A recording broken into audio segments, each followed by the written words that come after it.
प्यारे विद्यार्थियों, आज से हम कक्षा 9 का गणित शुरू करने जा रहे हैं, जिसमें सबसे पहले हम संख्या पद्धति पढ़ेंगे। अध्याय 1 संख्या पद्धति नंबर सिस्टम। तो संख्या पद्धति के लिए हम बात करते हैं प्राकृतिक संख्याएं। प्राकृतिक संख्याएं क्या होती हैं, तो उसके लिए हमें एक संख्या रेखा समझनी होगी कि ये एक हमारी रेखा है, संख्या रेखा कहेंगे जिसे, और जिस पर एक बिंदु 0 है। 0 के हम दाईं ओर चलना प्रारंभ करते हैं इस प्रकार से 1 2 3 4 5 6 7 8 9 और भी है आगे अनंत तक। और 0 के बाईं ओर चलते हैं, इधर बाईं ओर की तरफ, इधर -1 -2 -3 -4 -5 -6, इस प्रकार से ये भी माइनस के अनंत तक। ये हमारी संख्या रेखा कहलाती है। तो इस संख्या रेखा पर 0 के आगे की जितनी भी संख्याएं हैं, इन सब संख्याओं को हम कहते हैं प्राकृतिक संख्याएं, नेचुरल नंबर। अगर इस प्राकृतिक संख्याओं में अगर 0 भी हम जोड़ लें, ये वाली संख्याएं, और इधर ऋण की संख्याएं भी जोड़ लें, तो इन संख्याओं को कहते हैं हम पूर्णांक। पूरी संख्याएं हैं ये, जिनकी सहायता से हम गिन सकते हैं। तो प्राकृतिक संख्याओं की परिभाषा लिखते हैं पहले। जिन संख्याओं की सहायता से, जिन संख्याओं की सहायता से वस्तुओं को गिना जाता है,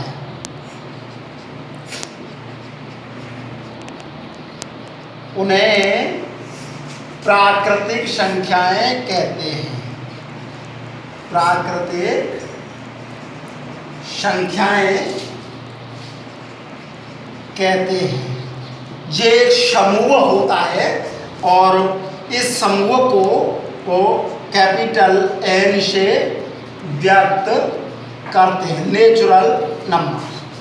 जैसे प्राकृतिक संख्याएं कौन कौन सी हुई? 1 2 3 4 5 6 7 8 9 10 11 12 13 14 15 20 50 60 70 100 100 150 आगे सब जितनी संख्या है अनंत तक, वे सब हमारी प्राकृतिक संख्या कहलाती है, जिनकी सहायता से हम वस्तुओं को गिन सकते हैं। ये बात भी हमारी प्राकृतिक संख्या की। अब इसके बाद दूसरी बात आती है पूर्णांक, इंटीजर।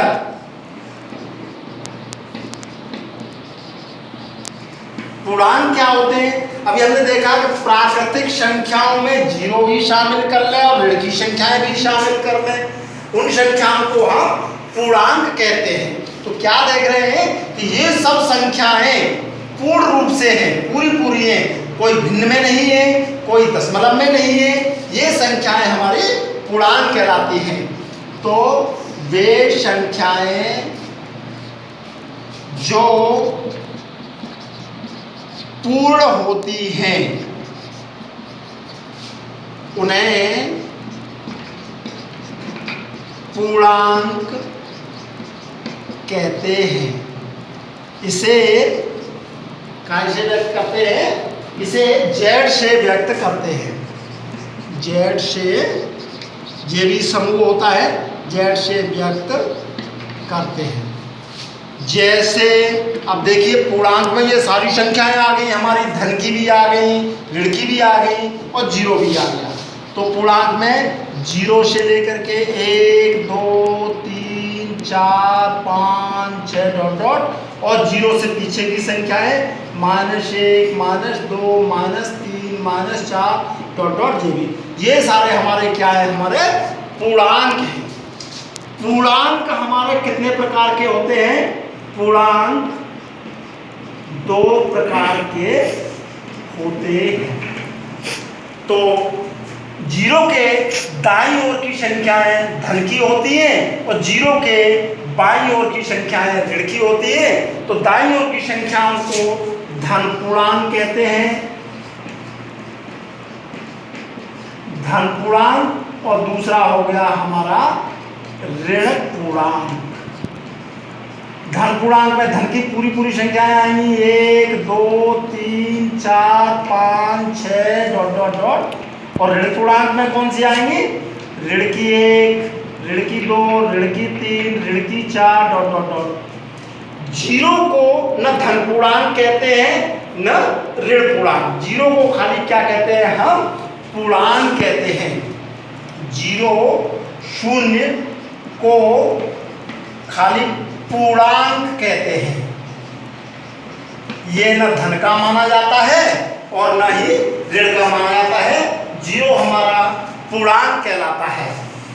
तो दाईं ओर जो संख्याएं पूर्णांक है हमारे, ये होते हैं हमारे बढ़ते हुए क्रम में, 1 से बड़ा 2, 2 से बड़ा 3, 3 से बड़ा 4, 4 से बड़ा 5। और जीरो के बाईं ओर की संख्याएं होती हैं, वो होती हैं हमारे घटते क्रम में। -1 इससे बड़ा नहीं है, 2 ये छोटा है, -1 से छोटा -2, -2 से छोटा -3, -3 से छोटा -4। इस प्रकार से ये घटता क्रम है हमारा, ये लिखा हुआ है, और ये बढ़ता क्रम है।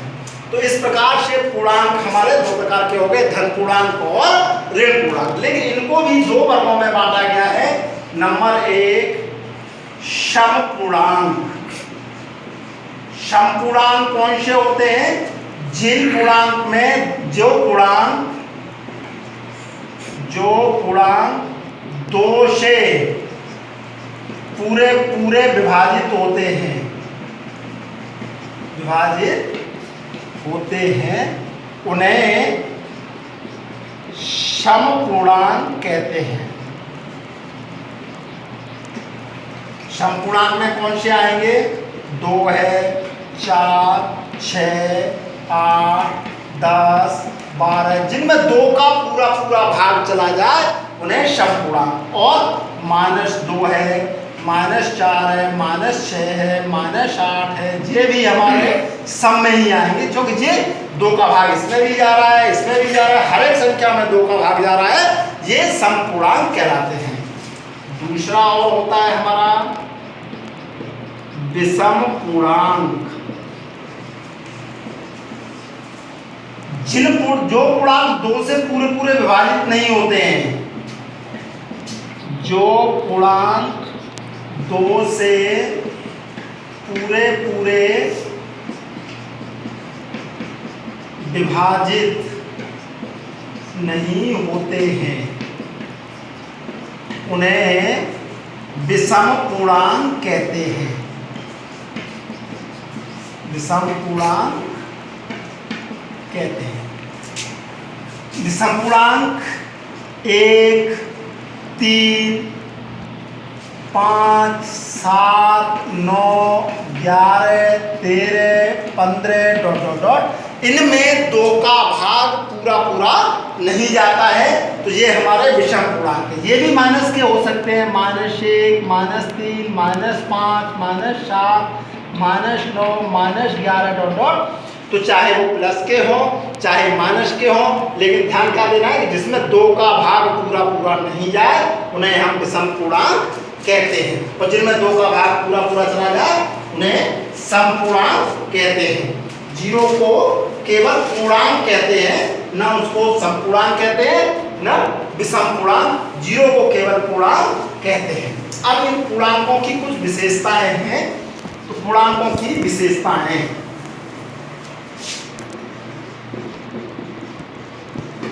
पूर्णांकों की विशेषताएं, ये पूर्णांकों की क्या विशेषताएं हैं। तो नंबर 1 सबसे पहली विशेषता है कि 2 पूर्णांकों का योग भी पूर्णांक होता है। 2 पूर्णांकों का योग भी पूर्णांक होता है। अगर 2 पूर्णांक आपस में जोड़े जाएं तो जो उत्तर आएगा वो भी हमारा पूर्णांक ही होगा। दूसरी विशेषता अंतर की है, दो पूर्णांकों का अंतर घटाव भी पूर्णांक होता है। जैसे पहला वाला है, दो पूर्णांकों का योग भी पूर्णांक होता है, दो एक पूर्णांक है और 5 भी पूर्णांक है, दोनों को जोड़ेंगे तो ये कैसा आया 8। ये कैसा लिया था हमने पूर्णांक और ये कैसा लिया पूर्णांक, तो जुड़ करके ये भी कैसा आ गया हमारा पूर्णांक। ऐसे ही दो पूर्णांकों का अंतर देखें, मान लिया हमारा 7, 7 में से 3 घटा रहे हैं तो ये भी हमारा क्या हो गया पूर्णांक और ये भी हो गया पूर्णांक, और घटा करके जो उत्तर आया कितना 4, तो वो भी कैसा आया पूर्णांक। दो पूर्णांकों का योग भी पूर्णांक होता है, दो पूर्णांकों का अंतर भी पूर्णांक होता है। नंबर 3, दो पूर्णांकों का गुणन, दो पूर्णांकों का गुणन भी पूर्णांक होता है। और चौथी बात और कि चौथी बात बड़ी महत्वपूर्ण है कि दो पूर्णांकों का भाग पूर्णांक हो सकता है अथवा नहीं हो सकता। इसकी कोई पक्की गारंटी नहीं कह सकते कि दो पूर्णांकों का भाग, जैसे 8 में हम भाग दे रहे हैं 4 का, तो कितना आएगा 4 का भाग 8 में देंगे तो पूर्णांक आया। लेकिन अगर हम 5 में भाग दे रहे हैं 2 का, तो ये पूर्णांक नहीं है, ये पूर्णांक नहीं है और ये कैसा आ गया पूर्णांक है। तो भाग के लिए ये पूर्णांकों का गुण है कि दो पूर्णांकों का भाग पूर्णांक हो भी सकता है अथवा नहीं हो सकता। लेकिन ये 3 बातें हैं, दो पूर्णांकों का योग सदैव पूर्णांक होगा, दो पूर्णांकों का अंतर सदैव पूर्णांक होगा और दो पूर्णांकों का गुणन सदैव पूर्णांक होगा। इसके बाद और आगे तो अब देखते हैं और बात। अब पूर्णांकों के लिए एक और बात है जिसे हम कहते हैं योगात्मक प्रतिलोम।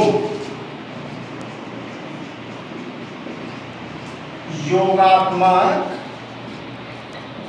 प्रतिलोम, इसका दूसरा नाम भी है, इसे हम योज्य प्रतिलोम भी कहते हैं।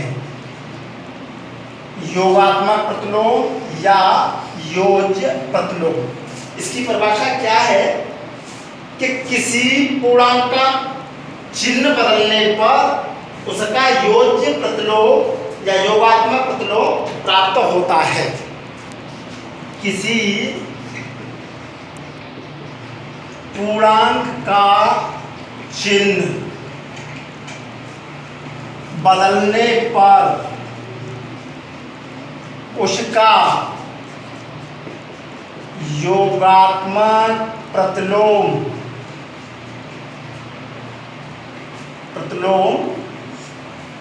प्राप्त होता है।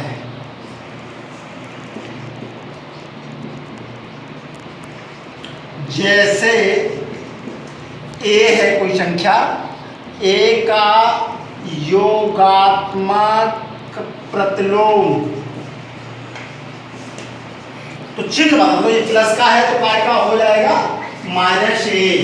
a का योगात्मक प्रतिलोम -a हुआ, या फिर माइनस का 4 दिया है संख्या दी कोई, -4 का योगात्मक प्रतिलोम कितना होगा, चिन्ह बदल दीजिए, माइनस का प्लस के 4 होगा। इनकी सबसे बड़ी विशेषता है कि ये दो योगात्मक प्रतिलोम दिए हैं, इनका योगफल सदैव 0 होगा।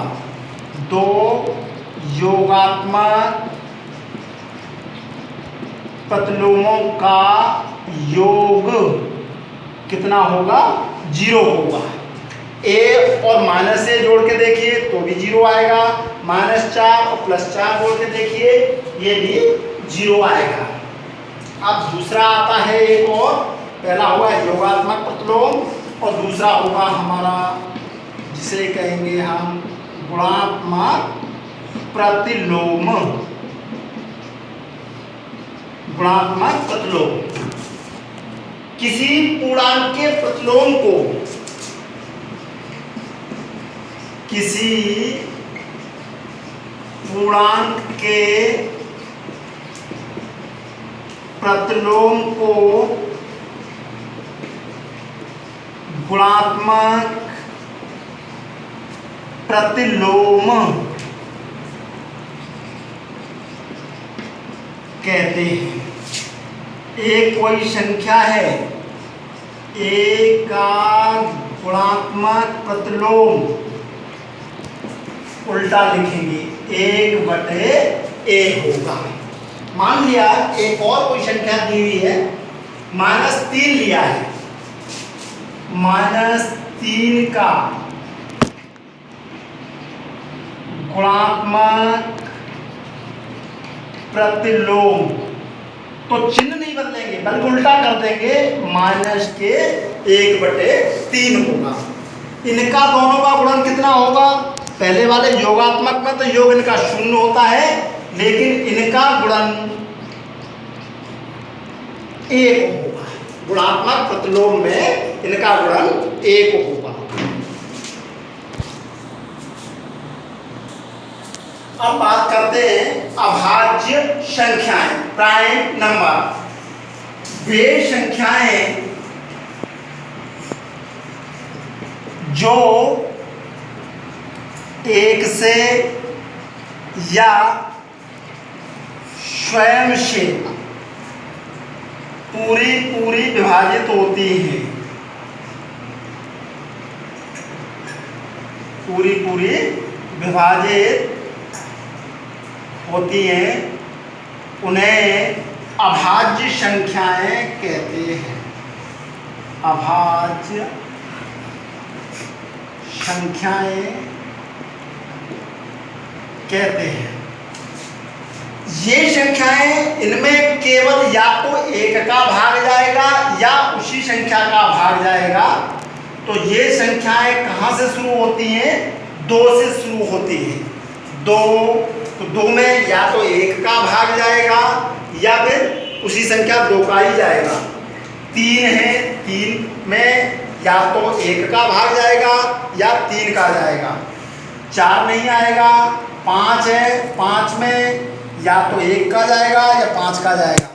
7, 9 नहीं आएगा। 7 के बाद 11, 13, 14 भी नहीं आएगा, 15 भी नहीं आएगा, 16 भी नहीं आएगा, 17 आएगा, 19 आएगा। इस प्रकार की संख्याएं हमारी अभाज्य संख्याएं कहलाती हैं। एक हमारी अभाज्य संख्या नहीं है, ध्यान रखेंगे। तो सबसे छोटी अभाज्य संख्या हमारी कौन सी है? 2 है। ये बहुत पूछा जाता है कि सबसे छोटी अभाज्य संख्या कौन सी है? तो सबसे छोटी अभाज्य संख्या हमारी 2 है। इसके बाद एक पॉइंट और है जिसे हम कहेंगे क्रमानुयायी संख्याएं। क्रमानुयायी संख्याएं किसी धन पूर्णांक के ठीक बाद आने वाली संख्या को, किसी धन पूर्णांक के ठीक बाद आने वाली, धन पूर्णांक या पूर्णांक के बाद ही कहना चाहिए, किसी पूर्णांक के ठीक बाद आने वाली संख्या को उसका क्रमानुयायी, उसकी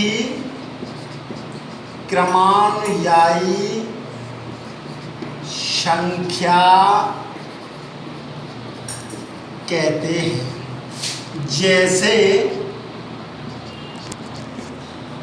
ए कोई संख्या है, ए का क्रमानुयायी, ए से आगे की एक संख्या होगी, एक बढ़ करके होगी, ए का क्रमानुयायी a+1।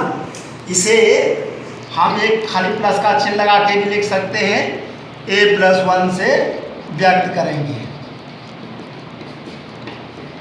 अब मान लिया मैं पूछ रहा हूँ 3 का क्रमानुयायी क्या होगा, 3 का क्रमानुयायी, तो क्या करेंगे 3 से आगे 1 बढ़ा देंगे, 3 से आगे की कौन सी हो गई 4 हुआ। a+3 कोई संख्या है, इसका क्रमानुयायी, तो 1 जोड़ दिए आगे बढ़ा दिए, a+3 में 1 जोड़ दिया तो क्या हो गया a+4 हो गई। a+3 का क्रमानुयायी क्या हो गया a+4 हो गया। तो इस प्रकार से हम क्रमानुयायी संख्याएं हो सीखी। अब भाज्य संख्याएं देखिए हमने, जिन संख्याएं केवल 1 से विभाजित हों या स्वयं से विभाजित हों उन संख्याओं को अभाज्य संख्याएं कहते हैं। अब इन पर आधारित प्रश्नावली तुम्हें करनी है, प्रश्नावली हम अपलोड कर देंगे। शेष बात अगले वीडियो में करेंगे, सवाल करके लाने इसके।